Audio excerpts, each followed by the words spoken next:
Namaskaram, good evening. Good evening. Shri Shaya Namaha, Shri Gurubhyo Namaha.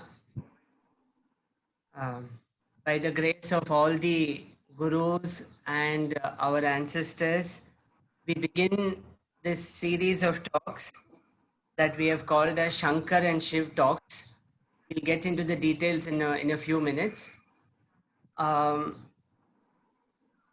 We are in today's age, especially with all these situations surrounding us, uh, people say that we are looking at an uncertain future, especially with regards to finances.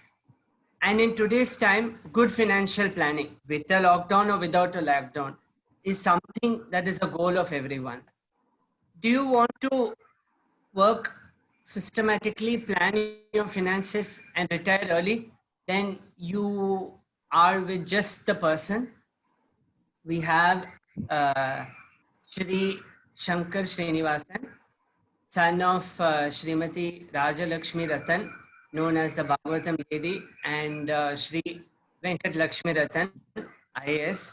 Both of them were stalwarts and they leave behind stalwarts as children.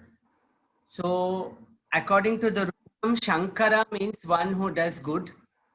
So, we have such an individual in our midst today who will guide us as to what is dharma and few points on how we can handle our finances well so that we can tide over these times, not only during this lockdown, but even during apparently good times. So, welcome, Anna. Param. So, we are blessed to have you. I have read a quote that when money realizes that it is in good hands, when money realizes it is in good hands, it wants to stay and multiply in those hands. Uh, how much do you agree with this? And what is the importance of good financial planning now? Okay, this is not only money. Any person or thing responds to good vibes. So money is just another thing. So it will also respond just like any other thing which will respond to good vibes. So it is not special to money. Of course, in our country, we also uh, have a god associated with money. So if you want Lakshmi to be with you all the time, then you have to keep her in good humor. So it only makes sense that you create an environment where money would like to come and reside. So that quote is not out of place. It's very much a very valid quote. Now regarding financial planning for all times, uh, I have given an earlier interview on this to Hindi Cover News channel, where I clearly mentioned that a need-based living approach guarantees you a stress-free life, because the more you multiply your wants and pander to them, you have to search for avenues to earn that money. Because if you want to satisfy your wants, it's not going to happen for free. I mean, for an example, even if you look at the current crisis, the government of India, all the schemes it has announced till date, it is all survival based. And there are no doles as such. The only dole is for survival. So we'll give you food for free. We will give you a place to stay for free. I mean, these kind of things, the basic roti, kapda, makan, anything above that, it will only be a loan. And that loan, since nobody is willing to, the government is willing to guarantee that loan. So if people are thinking that they will get free loans, like certain governments are doing across the globe, they were sorely disappointed. But the philosophy of this government, and which is also said in our constitution about socialist uh, government in the preamble, so socialism also dictates that you cannot privatize gains and take all your losses public, which means putting the head of the government. So it is a very measured help by the government with a lot of caveats. As a businessman, if you take use of those loans and you work hard, you will survive these tough times and you will all definitely be on a stronger footing once the world comes back to normal. But if you throw in the towel, well, you throw in the towel and you'll still not die because this government will guarantee you your food, which is a survival point. So keep life simplistic and do not spend your money on chasing brands and your ego. And you can lead a very, very stress-free, financially rich and safe life.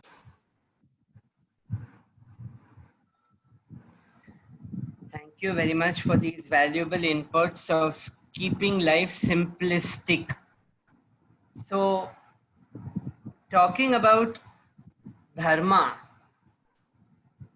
many people unfortunately feel that, I mean, in our Sanatana Dharma, we say Dharma, Artha, Kama, Moksha, and Artha is indeed an important part in today's life. So, what is your advice to people in terms of handling Artha responsibly in general in today's 21st century context? That is, in Dharma, Artha, Kama, Moksha, is it possible to be on the path of Dharma yet earn that much Artha that I can still be more than comfortable? Okay. So it is not, like I said, we have a goddess for wealth. So there's nothing wrong in having money or earning money or desiring to get money. So nowhere is it said that any of this is wrong. The issue mainly in life is you have a certain capability. People lose sight of that capability. So if I can earn 100, then I should spend 100. I cannot spend 100.1. That's it. So whether I earn 100 or 100 crore, the rule is the same. So to answer your question directly, there is no restriction in our Sanatana Dharma that there is a limitation on what you should earn to lead comfortably. You are comfortable if you are within your means. That's it, period. And that's what I said in my previous statement also. And a basic need-based living guarantees that you live within your means.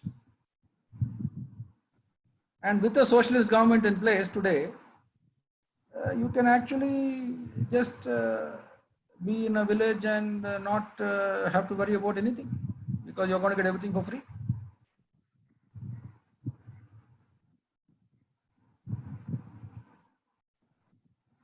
Very, very valuable answer. What would you want to say on one of the key points today is expenses. And right now, many people seem to be worried about their expenses. So, any points on that? Okay, so it's been a while since I retired. So for me, managing expenses has been a part of my life longer than that I've for my working life. So this period is challenging for different people in different ways. Now, when you look at the migrant labor, the day wage earner, uh, the pushcart trader, their entire revenue stream has been brought down to zero. And at the same time, help from the government took its time in reaching them. And many have not yet reached. So they are at the mercy of society.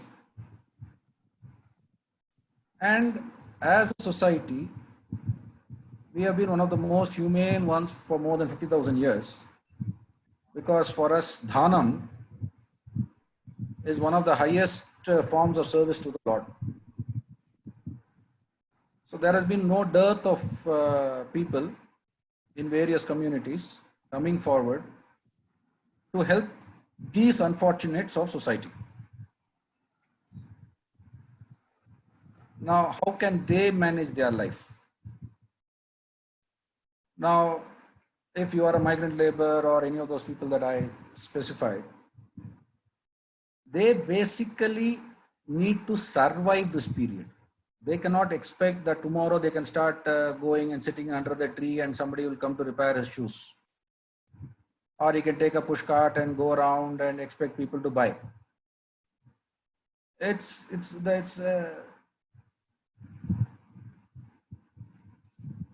not easy, because even if they do get their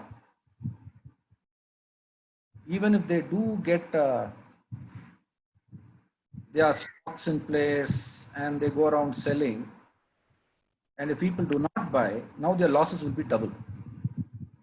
So for them, it is a question of just waiting this period out and surviving. So when survival is the main issue, they should not worry too much about their business or their chances for a livelihood. So I find that you seem to have lost your connection. Yeah, can you hear me now? Yeah. Okay, you're back. Okay, so basically, the first step for this group of people is to focus on survival. Okay. The next set of people are the slightly better to do.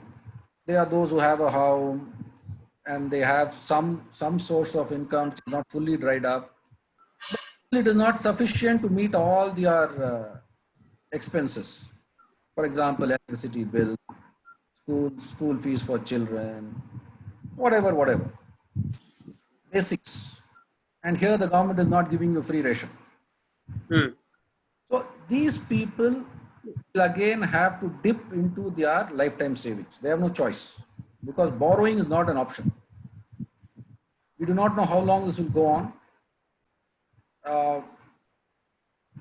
In my opinion, it could be easily 1.5 years from now before we see some kind of order. And the world response is still confused. Governments across still do not know whether to push for immunity or go in for a lockdown and drag down the infection rate, or allow a medium approach. So everybody is experimenting, and this period of experimenting is happening with so many billions of lives at stake.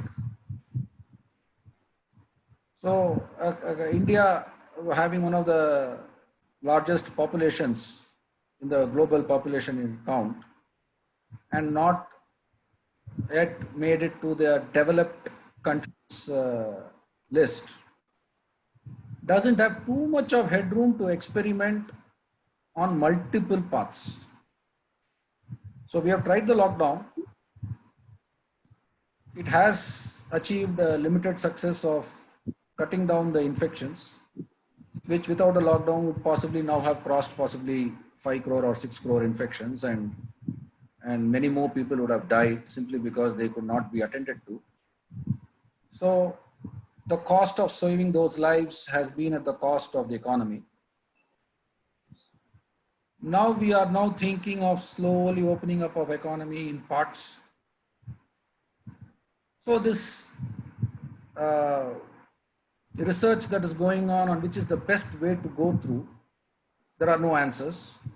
So there is no right way of doing something and a wrong way of doing something. Everybody is learning as they progress on a day-to-day basis, hour-to-hour basis. So the next set of people should, to the extent possible, not borrow. Use your reserves, because this is that emergency in life for which the reserves have been saved. So use it. Then we have the next set of people who have a lot of money. At the same time, they are running businesses. So now comes the very tricky part. What do they do? Do they save the business, or do they let the business sink? Because for them, it really doesn't matter. If the business sinks also, fine. It's a small loss for them, and the bigger hit will be taken by the banks, and the economy will get further hit, set back. For them, it really makes no difference because they have money. So what is the options before them? So here again, it comes down to how the individual views the very future of our nation. If they think this virus is going to take a long time, there's going to be no cure and people are just going to die like flies over the next few years, then no man is going to keep any business running. But if they think, no, this will be gone in a year or two, and if I can manage to keep my business afloat, then historical proof is such that one always sees that companies which emerge out of a crisis, or rather those which survive post a crisis, corner all the business. So this is the carrot in front of them. So if they choose to keep their businesses running, they help the economy run along.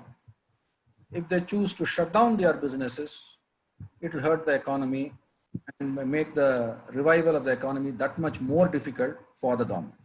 Over to you, Shiv.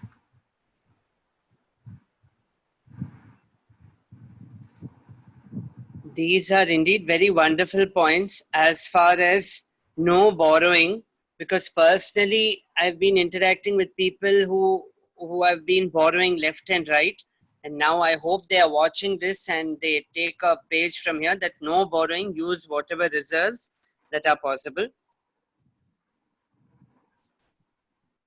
And there is no wrong, no harm or shame in approaching the government for help, because the government is there to give you free food. So there's no shame in approaching the government. And like I said, it's about survival. So if you don't have the money, don't borrow. You need to survive first. So worry about the survival part first.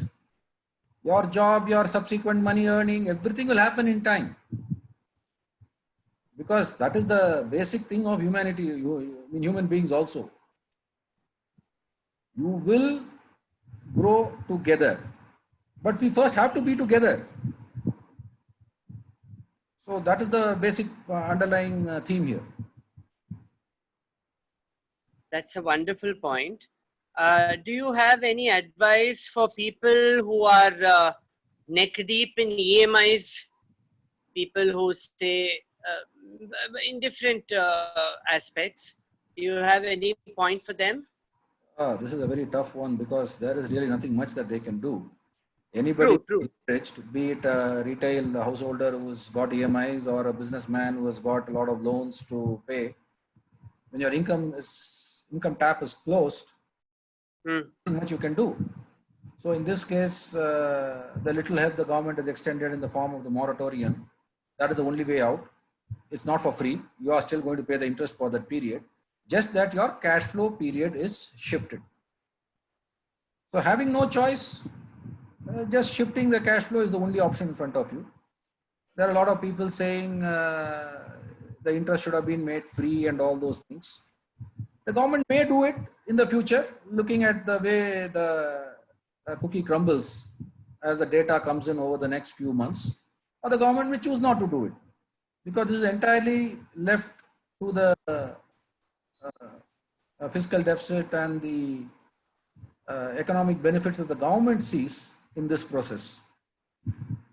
And the government data, for all those who are listening, it's quite clear that they are only focusing on the bottom 80 crore population of this country. And the level of indebtedness of them is limited to the Mudra loans under the Jan Dhan Yojana. And that is averaging about, I think, about 23,000 to 35,000 rupees per person. So if at all any government gives any relief, it's going to be on interest on that kind of amount. So it's not going to really help anybody who's in the middle class or upper middle class who has EMI issues and all that. So I personally do not bet on this government giving any direct fiscal benefit to any borrower during this crisis. The cash flow problems will be helped with this government. They will allow you to have some moratorium. This 3 months may become 6 months, may become 9 months, may become 12 months. All that this government will do. So your loan tenor, which is 5 years, may become 7 years, whatever. But I don't see the government taking a fiscal hit on those who are leveraged. So take the moratorium, you are going to pay more interest, but there's no other option as on date. Very, very wonderful answer. I hope those who are watching and those who will be watching this video, please do take notes of the points that Anna has been sharing, especially in concern with one point that emerged, that there is no shame in asking the government for help, because many times we have this false sense of security that what will the society say. So as he advises, please go ahead and ask help if required.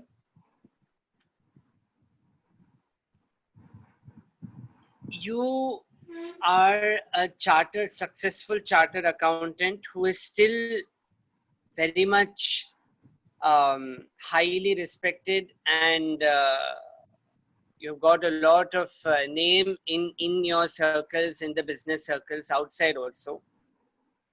So as a chartered accountant, and also as due to our personal interactions that God has blessed me with, if I have to talk about planning, you're one of the best people whom one can go to, or you can talk about the importance of a plan. Because I read a quote that said, a goal without a plan is just a wish. So you do need a plan. So apart from the lockdown, any advice you would wish to give to people out there? They may be youngsters or people who are probably running successful businesses, but personally I've had people telling me, mahine ke mein paisa nahi bachta hai, paise ka problem hai, and always people telling paise ka problem. So what do you have any advice for people as far as the importance of financial planning, the dharma of financial planning? Okay. And Okay, dharma basically is duty born out of an action that is based on truth. So financial planning per se, I don't think requires any dharma, but finance should always be rooted in dharma. Having said that, planning is a must. Otherwise, like you said, every goal without a plan is just a wish. And well, that doesn't take you far. So there's this nice anecdote about George Washington and the apple tree, where he's sitting to cut it, and ask him that if you're going to cut the tree, why are you sitting and sharpening the axe for so long? So after half an hour of sharpening the axe, he just cuts the tree down in 2 strokes. So that's planning. Because to sharpen the axe, you spend half an hour and you cut the tree down in 2 strokes. But if you didn't sharpen the axe, it would possibly take you 2 months to cut down the tree. And the amount of energy that you would expend cutting down the tree is 3 to 4 times the amount of energy you spend in sharpening the axe. So this applies for all kinds of planning in life. So you need to know which is that activity where concentration will help you make the other activities easy. So to do with financial planning, it's very simple. Saving is first. People spend and then save.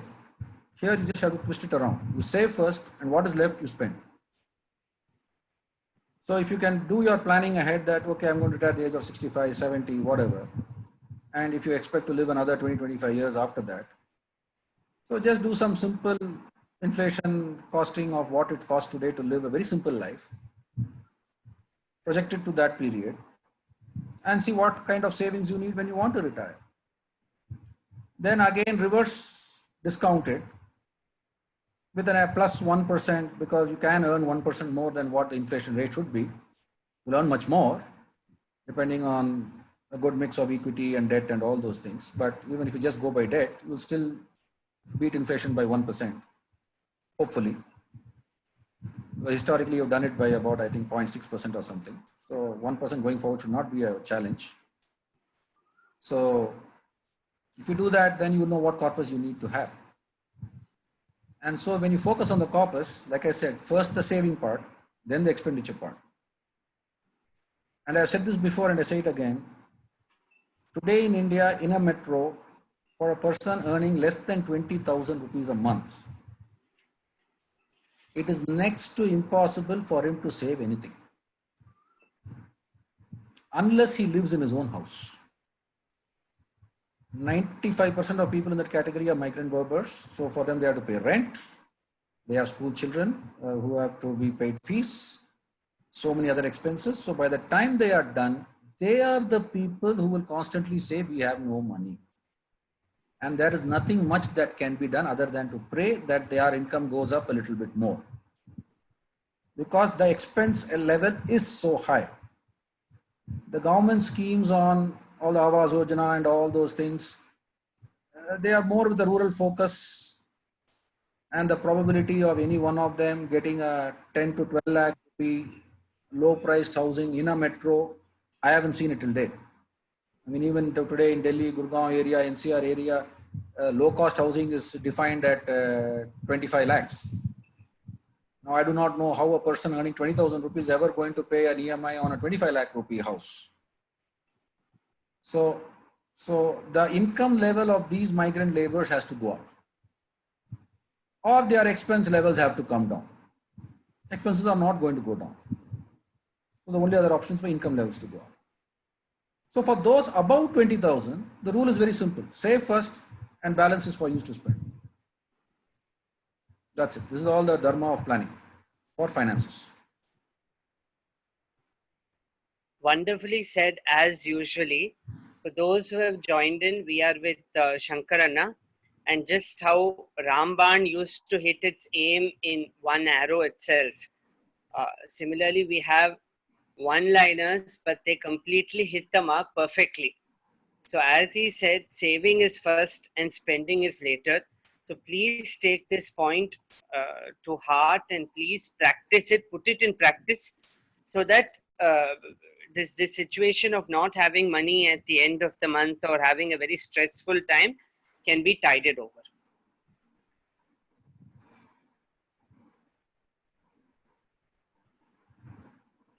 They say one should never gamble away their wealth because we all know what happened in the case of the Pandavas who had gambled away their wealth and they had to undergo, though they did get it back, they had to pay a big price for it. So what would be do you have any advice for people who are going to start working now? People who are looking at a career, let's say they are starting now. Do you have any advice for them? Okay, same thing regarding savings. You have to save first and spend later. Okay.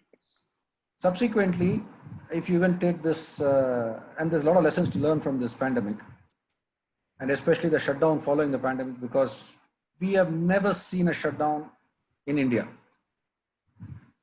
And I don't think the world has ever done a coordinated shutdown ever. So this is a first, and definitely in our generation it's a first. And a lot of lessons to learn. So, and one thing which a lot of HR people keep asking me routinely is how do we manage the salaries? So I just tell them straight away, just be honest with your staff. And I tell the staff, be honest with your management. I mean, they are not going to earn, they're not going to pay. So what is the point in standing in the street, holding flags and saying, I want my salary? It doesn't make sense. So the rules that I have basically told, which I would be happy if the government also were to make it enforceable. See, we cannot have at these kind of times salaries paid out which are multiple times the per capita income of this country. So if you take it today, the per capita income is approximately 12,000 per month. So according to me, 5 times to that should be the limit during this pandemic. So be it a government officer, be it a private sector employee, of course, in private sector, the company has a choice, they can pay more. But at least in government, this kind of a limit should be looked at seriously, because we do not have enough money the event this were to last for more than a year or two. So there's no sense in me paying somebody 2 lakh rupees a month now and 8 months down the road telling him, no, I can only pay you 50,000. And then after 2 years saying, I cannot pay you anything. So these kind of some metrics based on the per capita income of the nation would go a long way in taking everyone along in a very simple manner, because there is no, what shall we say, that this person is right, that person is wrong, I'm going to give you more, I'm going to give you less. Nothing like that. This is based on a pure metric. So if you want more pay, work harder now during the pandemic, what little you can do, and increase the per capita income from 12,000 to 20,000 so that now you can get 1 lakh. So I think something along these lines would help the government also cap its expenditure to a large extent. And that savings can be pushed into managing the pandemic, because a lot of the government's decisions is also hampered by the lack of funds. So if the government were to free itself up from its own obligations, I'm sure we can have a lot more headroom and breathing space.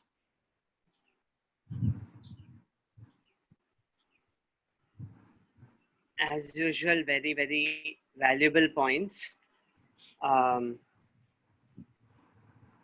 As Anna very correctly said, right now, this point, I hope those who have been lamenting the pay cuts and with a long face and big posts on social media, I hope this point has hit home, that there is a good behind this, given that this is a first for all of us.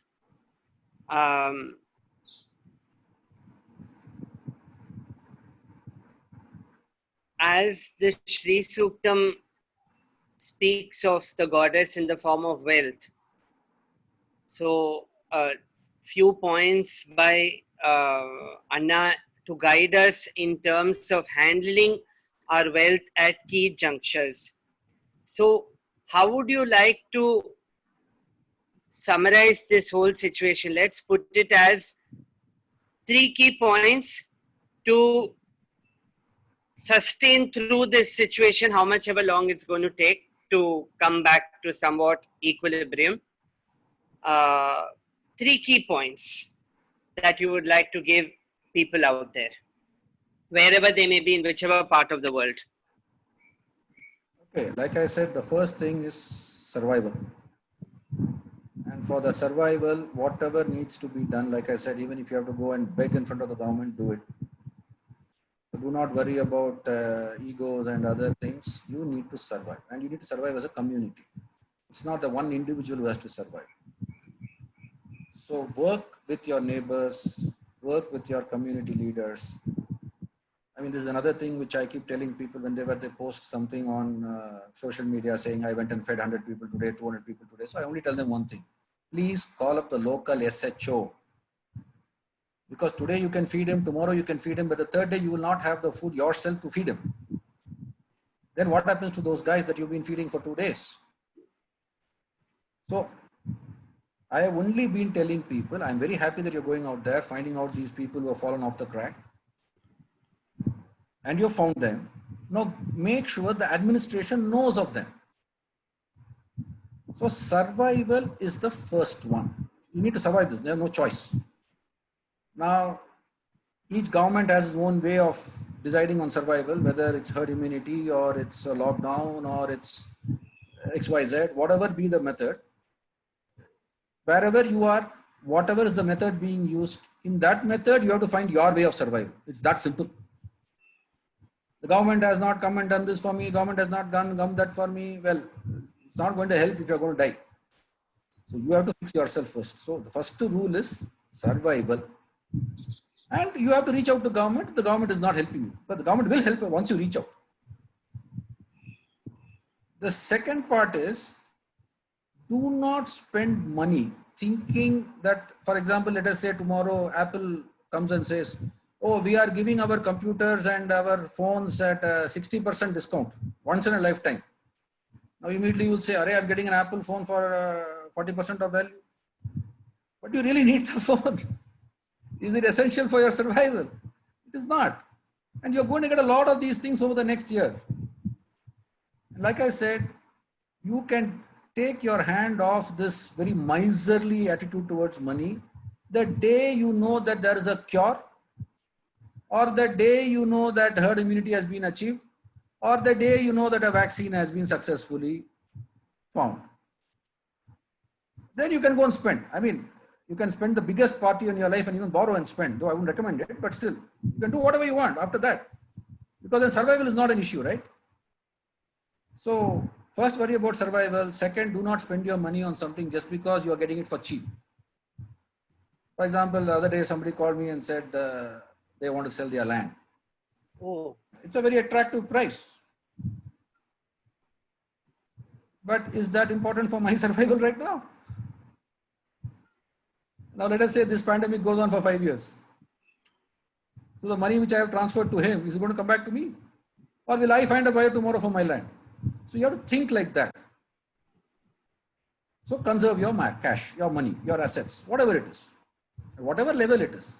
Conserve it, like I said. So first survive, second, conserve your assets. Do not spend just because you see a deal or an offer right now. That's going to happen the next year. People think that once the lockdown is over, it's life back to normal. It's not. It's going to be a different world. You're going to maintain social distancing. You're going to be wearing masks. You're going to be washing your hands. You're going to be doing all kinds of stuff so that you don't catch this. The next key thing is be a bit more patient. Lot of people, they think they have an entitlement to something.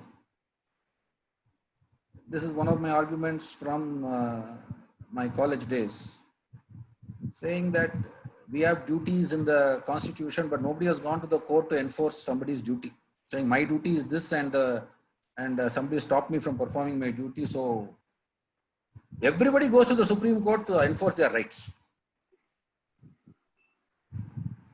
So if a little bit of patience, acceptance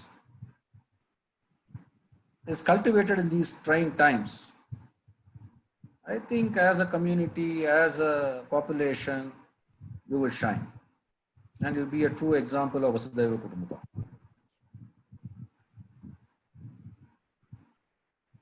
That day, we had the Navaratnas in the courts of all the kings. Today, we have so many Ratnas that have been shared by a very successful chartered accountant, person, human being above all, who has always reached out to people and guided people unconditionally. True to his name, as his name is Shankara, one who does good.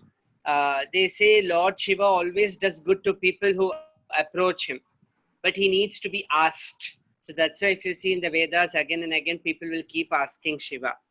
So we take this opportunity to just thank you for these valuable points about each aspect. This is just the first of many series that we will conduct by the grace of God.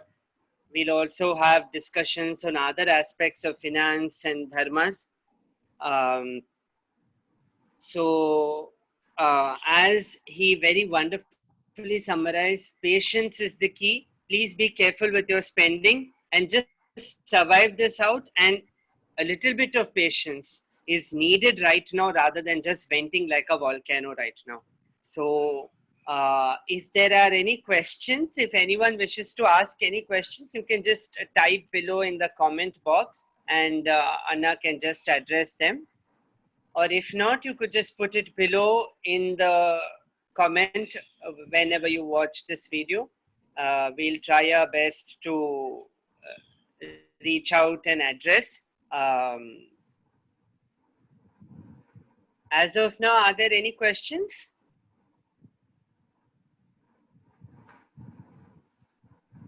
I don't think there is any right now. So we can wind up. So whenever they come up, they will definitely put it on the comments. So this is the first. We have had a Shuklam Bharadam Shri Ganeshaya Namaha today. So thank you so much for your valuable time. And indeed, we are very blessed to have your guidance. And during these times, when people don't have valid, authentic information within the frames of dharma that you have summarized and given us in a very simplified format, because everywhere out there we have a lot of verbosity and so many words that by the time we read what someone wishes to tell, we have lost it. So you have just completely broken that mold and given us how to manage finance step one. By the grace of the Acharyas and God, we will have many more such sessions on a weekly basis where we'll discuss more of dharma, law, and multiple things. By the way, those who are watching, Anna is an expert in multiple subjects that we will unravel, like how an onion is being peeled. We'll unravel more and more and soak ourselves in the knowledge. So thank you all for watching. Thank you, Anna, for your valuable time. I have made down so many notes. I hope those who are watching will also make down notes about these very key, wonderful points that you have shared with us. Thank you so much for your valuable time and your insights and inputs. That's why even in the Kanchi Madam, we say Hara Hara Shankara Jaya Jaya Shankara among all the names of Shiva. Now I understand why this name is probably chosen in the Matham. So thank you so much, Anna, for You your have to thank time. Adi Shankara for that. Okay, thank you. Bye. True, but again, that name comes to Shankara, one who does good. So as you have done good and you have been doing, so we are very indebted to you for having your guidance in our lives. Thank you. Namaskaram. Namaskar.